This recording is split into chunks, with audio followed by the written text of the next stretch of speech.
there is a groundswell of support for the IDF. There always is with in any country with their army at times like this. Each day, the pressure seems to grow on Israel to find some way to scale back its war with Hamas. The latest to put the squeeze on is America's Secretary of Defense, Lloyd Austin. On a visit to Israel, he tried to persuade Benjamin Netanyahu to change tactics. The Times' correspondent in the Middle East is Richard Spencer. Good morning to you, Richard. Hi, good morning. Do we know how this particular effort landed?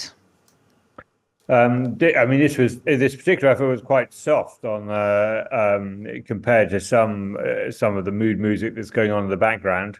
There doesn't seem any sign that Benjamin Netanyahu, and certainly not Yoav Gallant, his defense minister, who's pretty hardline, are changing their strategies, or certainly their end goals for Gaza. No sign that they're lowering the intensity of air raids. There is some sign that they're trying to speed up the operation to bring this stage of the operation to an end more quickly. And again, the defense secretary was talking about the need for phases of operations. He's a former general himself, so he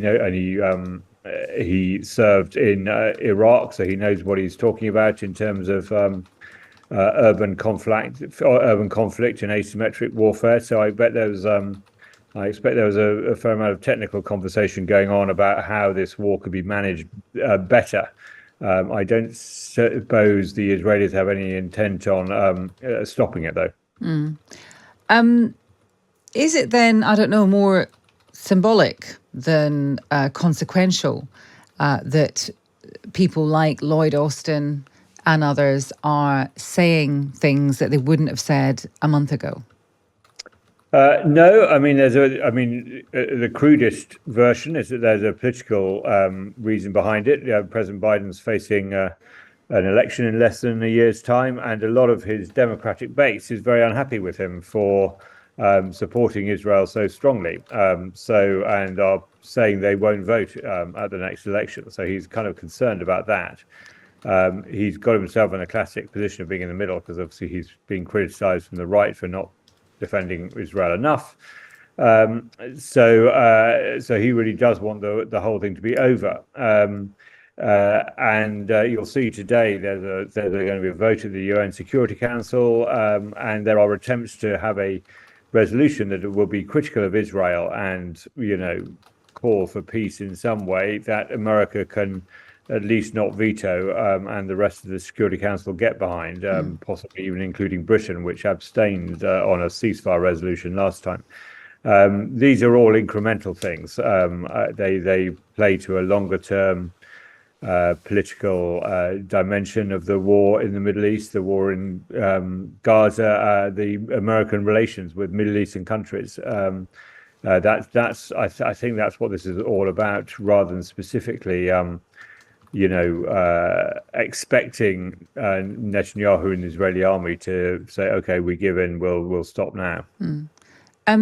Is the debate, have you sensed a change in the debate in Israel at all? I know that there are different points of view, and that the families of the hostages have been incredibly angry about what has gone on.